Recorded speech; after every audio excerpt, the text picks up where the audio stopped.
Welcome back to a brand new episode of Charm City Beat. This is the week one recap and looking ahead to week two. Ravens 25-6. No, 25-9. My apologies. You would think a win with that total, be a little bit more excited. Man, 7-6 at halftime doesn't help. No. I mean, Jordan, you were there. They booed. It was booed at some point. Yes. No. Yes. Wow. Yeah, I think it was way too what's the word? I guess familiar. Like I feel like people all around me were joking that this was, the old offense that we were used to, and where's Todd Monken? And here we are running the football. I said who like Greg Roman back in the box. Yeah. It was a little sad. And I guess there's probably a few reasons for it. What are your thoughts, Cheryl? I mean, what do you think happened? I mean, sitting at home watching it, you get a different perspective. And I've also gone back, watched the highlights, and I've got to watch the Ravens wired. And watching in person, so I have three different perspectives, essentially. Watching at home, I was like, okay, what the hell am I watching?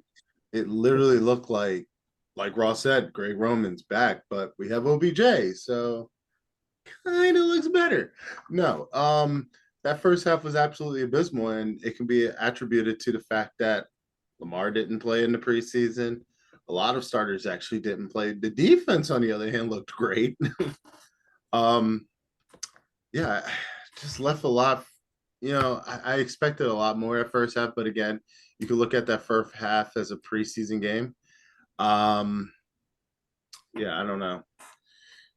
Again, second half we turned it up. Hopefully, that's a bit of a foreshadowing of what's to happen. But I don't know. I just expect a lot of more downfield passing. I do. I am, I guess, very encouraged by the fact that they made those halftime adjustments. I feel like for Greg Roman, the issues were that they just never changed. Like, remember that Miami Dolphins game when they just couldn't get out of the zero blitz and they just came out second half and kept doing the same thing they did in the first half? Like, they came out, they made adjustments. Granted, the Houston Texans aren't the best team in the world. They would be the worst team in the league, but they definitely did what they needed to do. You saw they got OBJ a lot more action. I thought Zay Flowers looked extremely fast. I know how fast he looked on TV, but he looked incredible in person.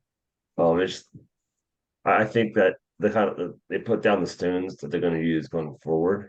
And once you get Mark Andrews in this offense, I think that's also going to help. Losing two offensive linemen is not going to help, obviously, but I'm encouraged by the second half. To your point. No, because it took everyone's punching bag this season to come in and help solidify the offensive line. Because first half it looked like Swiss cheese. Ooh. No, yeah. I mean, again, yeah. Having Pat Ricard out there actually may have been a blessing. No, hey, he's finding use. That's the most important thing. I know it's hard to, and people lose track of him normally because on those plays he's running like wheel routes 30 yards down the field. So it's weird seeing him, block. Like I said, he had one bad block, but that's against Will Anderson, who that he's gonna be something. But yeah, that like I said, once the people were freaking out, here's more snaps than Bateman. It was 4, by the way. 4 more snaps. They should be more wondering, granted his injury, why he was out-snapped by Aguilar if Bateman's supposed to be one of our top receivers. Yeah. But it could be because he is slowly coming back, and it was against the Texans, so that's true. Preseason. How much do you think it was them maybe potentially just hiding some of that playbook because of who they were playing and who they're playing this week in the Bengals? Because you didn't see them really interact with the tight end. I know Andrews was out. They hit one ball likely early on, and just behind the line, and then Kohler had that horrible drop. And maybe it just wasn't in the cards to have tight end. But they also really didn't throw it deep outside OBJ. And so I think that also might be happening where you see Zay Flowers go deep, Bateman deep. I feel like they chose to be conservative. I'm wondering if that was on purpose because of Houston or on purpose because Lamar just is rusty. There's also something to consider too. Yeah, I mean, I think it's 50-50 on that. It's not. It wouldn't surprise me if John Harbaugh did that. That's a John Harbaugh move. But it's no secret to who Lamar's tight end is and who his number one target will be when he's back. And if the Bengals aren't practicing that this week, then that sucks for them. I'm sorry. Yeah, I do think there's a little bit of mystique there. I mean, again, like you said, we don't want to undersell the Texans because again, albeit you were taking on probably one of the best pass rushes in the NFL right now, that's been solidified, and you have a rookie quarterback back there. So again, you're gonna hide certain things. You know, you're gonna play a certain way. I don't know. I don't want to undersell the Texans and say that we were just not worried about them because we got the Bengals next week, but there's really no other logical reason. I will say there was at least 2 plays I've seen today. One was, unfortunately, it's bad for my good old Ricard. He didn't quite get the block well enough, and Lamar wanted to go. I think they showed Bateman would have been open in the middle. Yeah. And then there was another one that made me really remember Greg Roman, where all 3 of our wide receivers somehow ended up within like 3 yards of each other in the middle of the field. I'm like, that's not what that's supposed to look like. Yeah, I mean, But new offense and first time altogether, as has been pointed out, the most guy who looked in sync and of everything was Zay Flowers, who did what? amazing. Played. Absolutely. Whether as soon as he did one good thing in the preseason, they took him out. They were like, no, but played. That Yeah, he had offensive more line, that catches first snap was the first snap they played together. He had more catches in that game than Hollywood had in any game, period. And I think that kind of shows you the impact that Flowers has. And Yeah, it does he didn't feel like fall he down. lost his game. He didn't. yeah. I can't say enough about Zay. Honestly, I'm not going to run out there and say rookie of the year. That's not what I'm going to say. I'll talk about that maybe week 8, but the kid made a good first impression. I think in terms of at least wide receivers from at least my memory, amazing first impression. So, I mean, again, we have, I think, in Zay Flowers the full package. I mean, the kid's got moves like no other. I just watching his footwork was insane. Huh? That is the difference. Because like I said, we had the big start with Hollywood, the Miami game. I even joked on the one play. It was like, if that was Hollywood, he would have caught the ball, spun around. I'm like, there's people there. Fall down. No, Zay sees him, falls, spins, jukes. I'm going that way. Yep. And that I don't know. That's something that I at least can't remember we've had at such a young age. I think most of the guys we get that can even come close to that are guys that did that years ago. And it's like, all right, we can kind of try to move, but no, we have Zay Flowers from the jump, and kid's raw. His ceiling's high.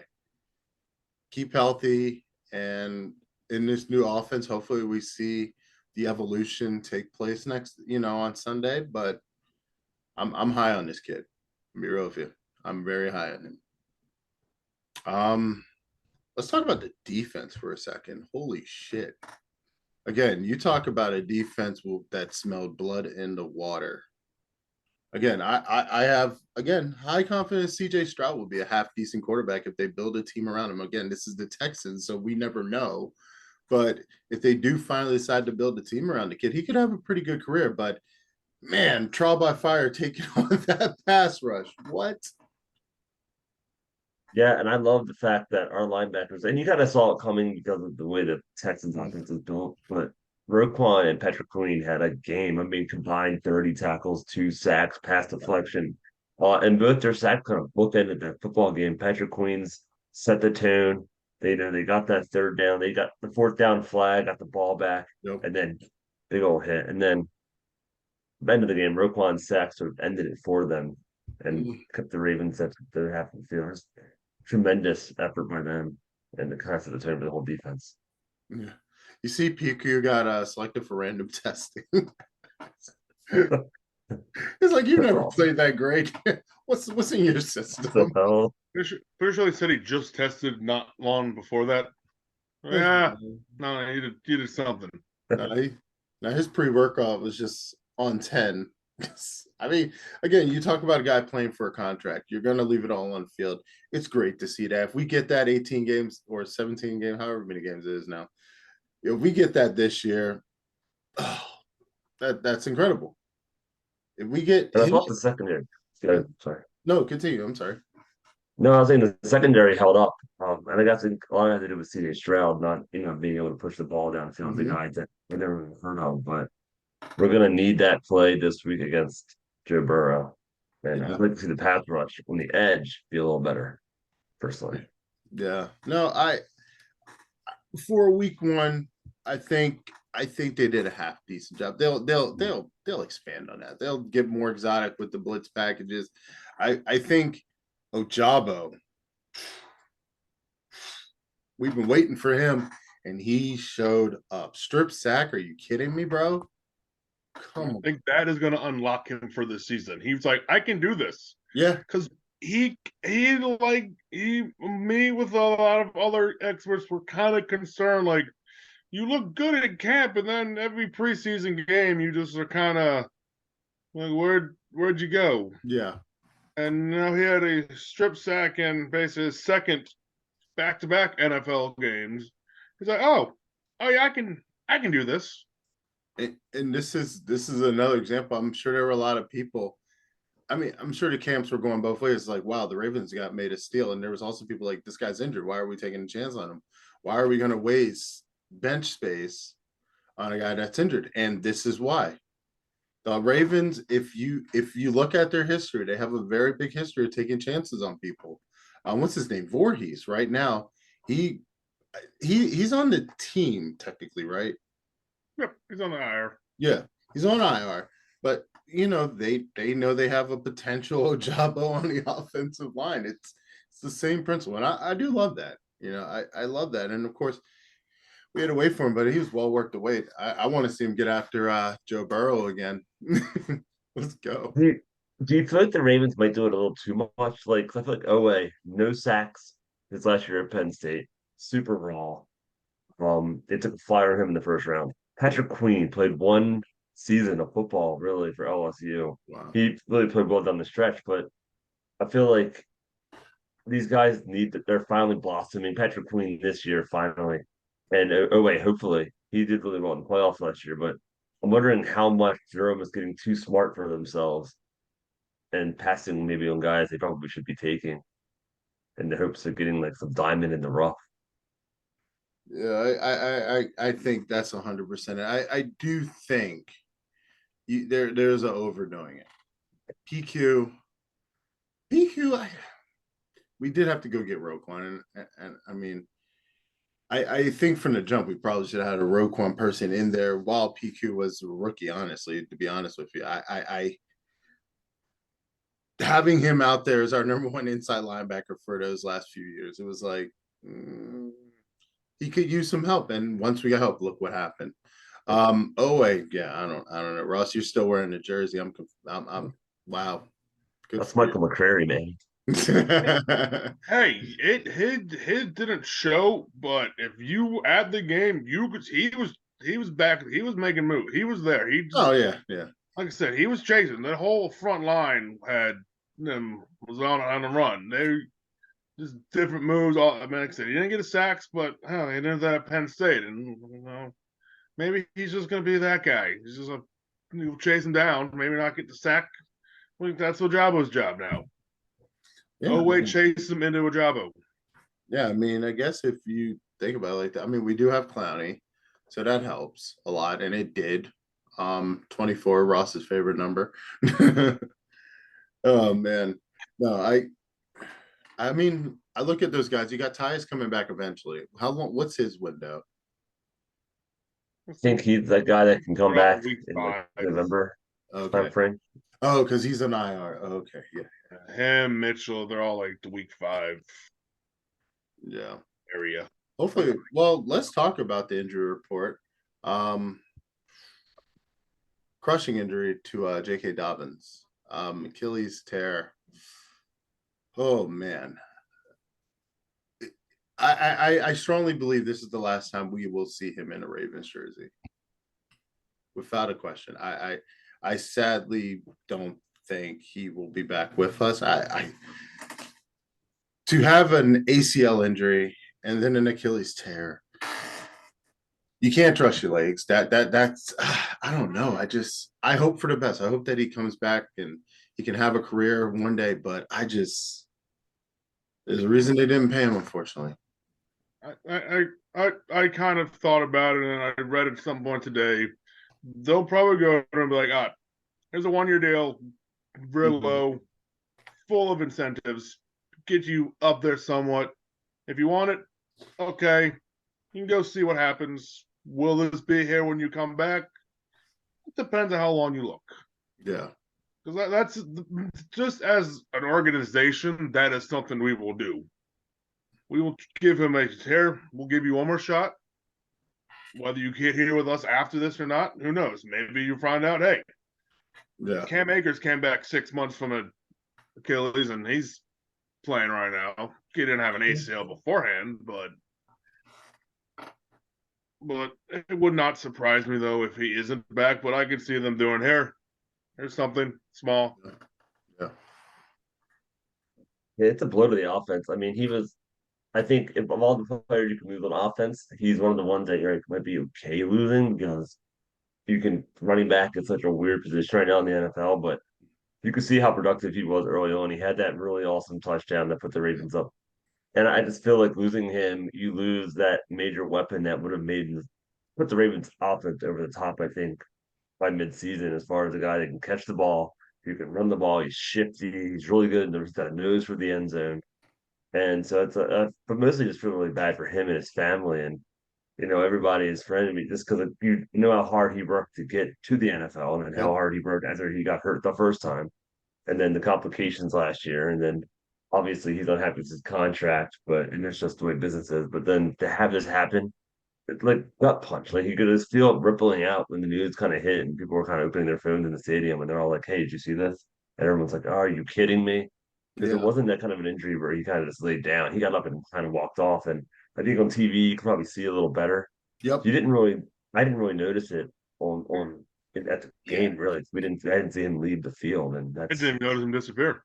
Yeah. it's unbelievable. No, It's like, really sad. yeah, watching the tackle on TV, because they showed the replay a few times. I've watched a few videos trying to really just see exactly what happened. And it's such an unfortunate injury because it's not like, I mean, it wasn't contact hit. He just planted his foot and it was done. You could even see that it was like, okay, yeah, something happened here. And yeah, he was limping a little bit. At first it was like, I couldn't tell like an emotional why, but once like, they carried him away. And then of course, like, after the game, watching the locker room reactions, and you just saw how gutted the players were. Eh, just absolutely terrible. Because I mean, again, JK very close to a lot of people on the team. Contracted or not, he's a great guy. He's a good player. It just sucks to see, man. How many? This is what, 3 season-ending injuries. First, because like Dobbins never got hurt before he got to the Ravens, and now you look at Marcus Williams. He tore his pectoral muscle. He could be out for the whole Yeah, year. It's another guy that never got hurt before he came here, and then he got hurt. That's twice, and obviously he broke his wrist. Whatever. That's a freak play, but 2 years in a row, like it's just like how snake bitten of a freaking franchise are we that we can't even get out the front door without getting blown over by it's just like, and then the offensive line, obviously. We got yeah. to dodge bullets there. So, and I've had this conversation with Ross last night or the other night. I was, what is it? It can't be the training staff. The old training staff leave. They're gone. Not the field. We got grass. We got great field, one of the best. Is it bad luck? I mean, because I feel like both Ronnie Stanley and Linderbaum got hurt, got rolled up on, and so you can't do anything about that. It just seems like when it happens to the Ravens, it gets compounded to the point that we're like the most injured football team around. Easily. So You got it's Marlon, unbelievable. who's still out. Hopefully he'll be back. Mark Andrews. Mark Andrews. It's just ongoing injury after injury after injury after injury. And it's like, I get it. Football's a very brutal game. I played for years. It's a very brutal game. Shit happens, but I've never seen at least the Ravens this bad. We've had injuries. We've gone through those. I mean, shit. I've seen some tough series. I mean, yeah, Ray Lewis go out and come back with a freaking machine arm and win a Super Bowl. I don't know. Things can happen, but it's just like the last few years, the injuries have just been insane, and they're not soft tissue injuries all the time. They're not just things. Oh, a guy can wear it off in 2 weeks. No, these are like critical, like season-ending injuries. Career altering. Career, Yeah. yeah. Yeah. I think the biggest loss, honestly, of the four is Linderbaum. Yeah. And because we have Makari, he's a very good fill-in tackle, but I'm very worried about the interior line against some of these really good.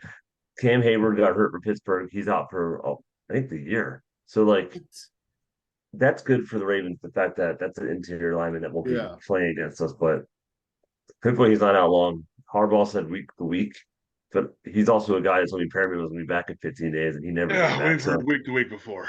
Like week to week is so it's probably a month for both those guys because they need to be able to plant, pivot, Yeah. and we're playing the hardest part of our schedule. Our fact that it's divisional opponents, the Bengals and the Steelers coming up on the road, no less. Yeah. So I mean, we'll see how, we'll see how they do. They have a card. They can kind of chip off on the left side there, and Lamar is just going to have to be a little more magical than he normally is, and the defense is going to have to rise to the occasion. Yeah. Looking ahead to Cincy, though, Joe Burrow didn't necessarily have the greatest game ever. What there was actually a game in our fantasy football league, and what was it? It was Aaron Rodgers versus Joe Burrow, and I think it was Mike and Chris. And it was negative 0.65 to negative 0.65. That was the quarterback score. And I'm like, what are It could not have been perfect for them. It's the only way that's a good matchup for either quarterback. yeah, like who Anyone else, that's just devastating. Yeah. Like that was just some unreal shit. Of course, Aaron Rodgers, of course, tearing his Achilles. In New York at MetLife. They have the turf. That's there. We can blame. Just destroy that field. By the way, There's excuses for that. Yeah, I don't know. Murray came out and basically said no. Brees Hall, who had good games on it, his quick answer was like, "No, I want grass." Yep, exactly. But going back to the Bengals, what concerns? How where are we at here? Was this game, one off? The Browns are a legit team. They have Myles Garrett. They have a decent defense. But again, to blow them out, the Bengals that bad? What are we talking about here? I think to me, it's similar to the Ravens. I think the Bengals were kind of in preseason mode. You saw Burrow go down with Yeah. what looked like a bad injury at the time, month and a half ago at this point, Yep. and then he's making his first start, and he was miles per hour slower than he normally is.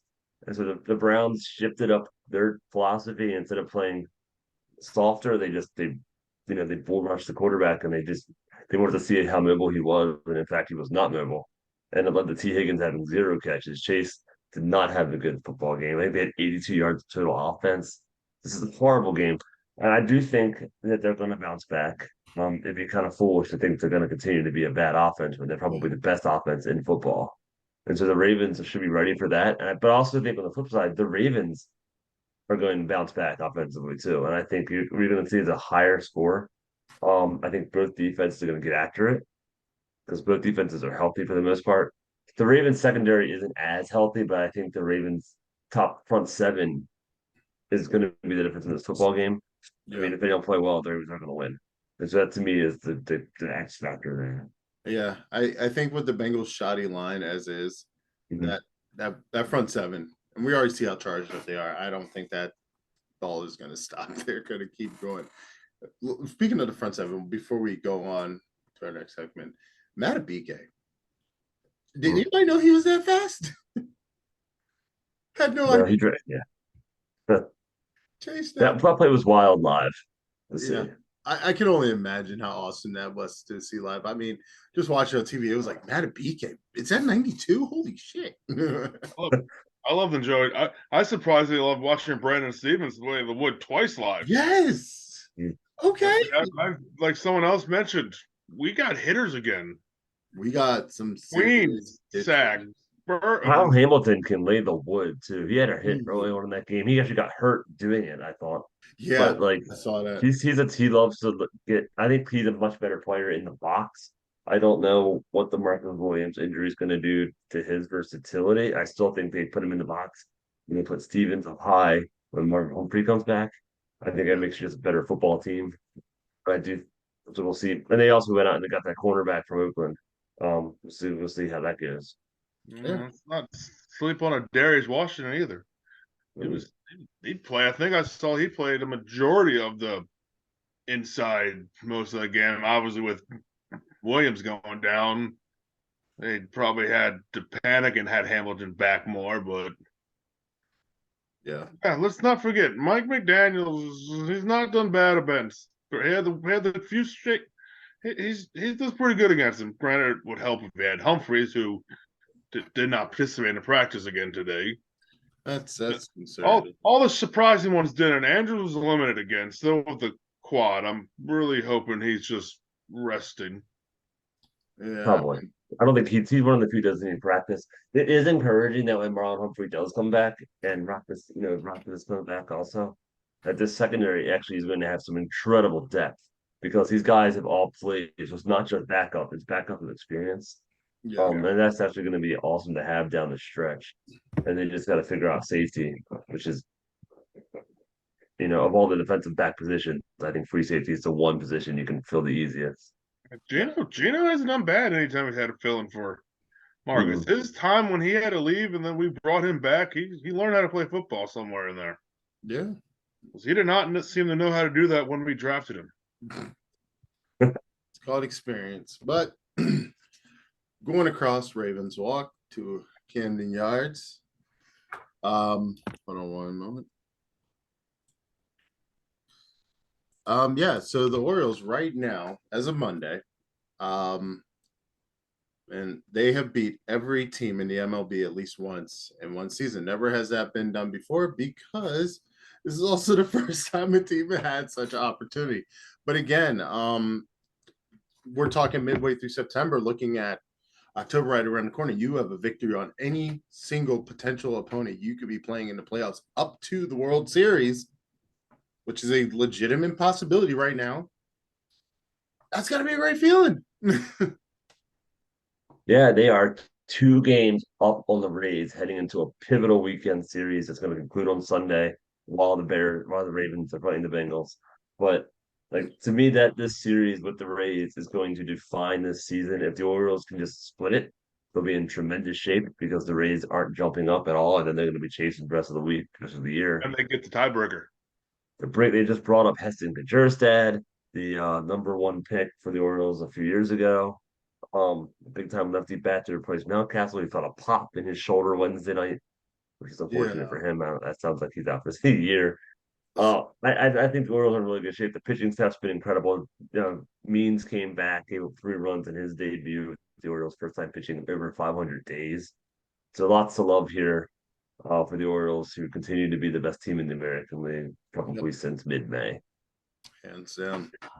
It's going into this series. The obviously worst case scenario is being swept. That's Yep. because that we lose all games, plus then they get the tiebreaker. Yeah. We go 1-3 minimum. We're leaving technically with the lead because we would have the tiebreaker. Yep.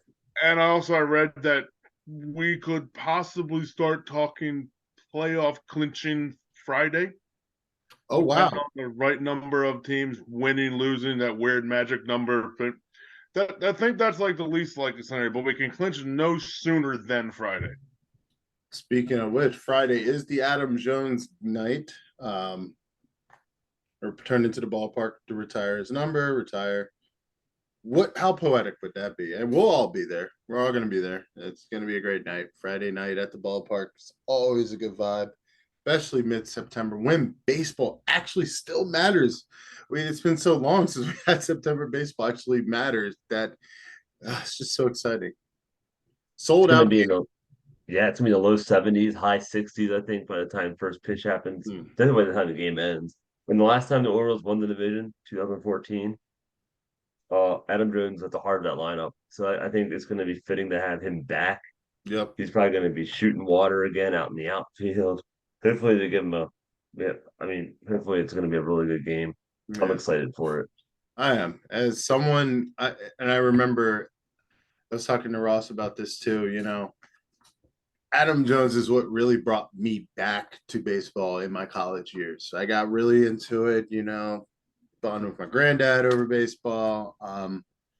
It's just going to be an exciting night. So, as much as he means to the city, and much as he means to me personally, I'm grateful that we can all be there, that we're all going to witness this, because to a hell of a career, Yeah. rejuvenating virtually the fan base. One of the most wide known Orioles, at least in the last decade and a half. Yeah, couldn't not a better guy. Yep. Yeah, sorry. No, I'm saying it's a great way to kick the weekend off because you got Orioles, Rays, and then Ravens, Bengals, and a playoff rematch, divisional. Like it's just a great weekend all around for Baltimore sports because they have two winning teams right now. Yes, it's beautiful. Moving into this week in Baltimore history, before we get to the game ball, this past Sunday marked the 25th anniversary of the Ravens calling M&T Bank home. The Ravens have a record of 162-60 in the regular season, plus a 3-4 record in the playoffs, which I hope we improve on. But not a better. I've been to a few NFL stadiums, and you'll be hard pressed, bias aside, to find a better NFL facility. Just go right down 495, and Don't go down there. don't go down that way. But You'll take forever to get out when you get there. yeah, I've been to a college football game there once, and we won't talk too much. But no, M&T Bank Stadium. I mean, obviously, went from Memorial to M&T. Huge upgrade in that, and it's still stated we are 25 years later, and there's a lot to be said about that. That's an incredible feat. 15 years at least, because they know how to sign a lease with the city. They know how to play nice. Yeah. Well, you know how it goes. Game ball goes to Roquan Smith, aka Agent Zero. Let's run it down the stats: 16 tackles, 1 sack, 2 tackles for a loss. I mean, the record for most tackles in a season opener. Let's stop and think for a second. Record for most tackles in a season opener, and let's look at just the past 25 years. Ray Lewis didn't even do that. Roquan, what's up? That's incredible. The anchor of that defense, man. Yeah, the chemistry is just continuing to build. Like as he gets more familiar playing PQ next to him, and there's young guys up in front of him, and Kyle Hamilton behind him. I think he's going to have some monster games this year, and his presence in the playoffs is going to be a huge difference maker when it's cold, when you can't throw the ball as well, when the weather is turned, and you're going to have to run the football on short yardage, and you've got Roquan Smith up your ass. Let's go. Let's do it. He literally, while he was tackling someone, he was in the wire. I love this. In mid tackles, I love this. No, he was actually wired this week, so he was on the Ravens Wired, which is on YouTube, and that was awesome. That was just incredible. I mean, he does not stop talking. Oh my god, he's just constantly on the whole game, and it's wild because it's like a Jekyll Hyde thing. Like off the field, he's just this very calm, nice human. On the field, he's just complete. Oh, yeah, that's super nice. I got a picture with him. Oh yeah, that's true. We do have pictures. Wait, no, I don't know if I got. I it. do. No, that's the way I have a picture of. We got Oway. I got Roquan, and it's partially ruined with Ben Mason in it. That's awesome. Damn it, Ben Mason. Yeah. They were standing together. I couldn't be like, get out of here. You're out. I had my Ricard jersey on, which made it even funnier. I'm like, I'm wearing can't beat. Oh man, Ricard definitely owes you residuals. But any last words, Jordan? Um, Not really going back to that, the M&T Bank Stadium history. I think the two games, I mean, most memorable to me, that snow game that I was privileged enough to be at to watch live against the Vikings when they put up all those points. And then also the loss to the Colts in the AFC division round of 6. Absolutely gut wrenching, worst loss of my career watching the Ravens, and Wow, just memorable for the wrong reason, but still you went one of deep those in memory bank games with that that one. probably should have won the Super Bowl that year. Colts went on to win it instead. You won man to 5 field goals. You should win the football game. That's an incredible defense. It The is. 06 Ravens. Are watching that game. Oh, Unfortunately, yeah. my if we're doing bad memory here, mine is the Yeah. Titans game. Yep. 19. That's the one I was at. Yeah. I was there At too. that game. It was lovely, lovely day. I'm wearing shorts. Yeah, it was beautiful. We're We're tailgating, outside. riding. We're over at Hammerjacks. I'm wearing shorts. I'm just relaxing. It's a lovely January day. Everyone's like, "Yeah, go." Like, no, we're not gonna. No way, we're losing. It's the Titans. Yeah, Yeah, where's Lamar? 14-2. We don't play. yeah. No, Derrick Henry. I would have to agree. Titans' worst loss. Favorite moment was when we beat the Chiefs. That that Yes, I that was there too. Yep. that was one of the greatest moments. You would have thought we won the fucking Super Bowl. It was like we finally beat the Chiefs, and it was just like this movie-like moment. But yeah, just incredible history at the bank, and that history will continue next week when we go to the Colts. I will be there finally. Um, but yeah, that does it for our show. Don't forget to like and subscribe. Stay tuned because we got something new coming for y'all. Be tuned for that. That's coming soon. So as for Ross, Jordan, and myself, take care.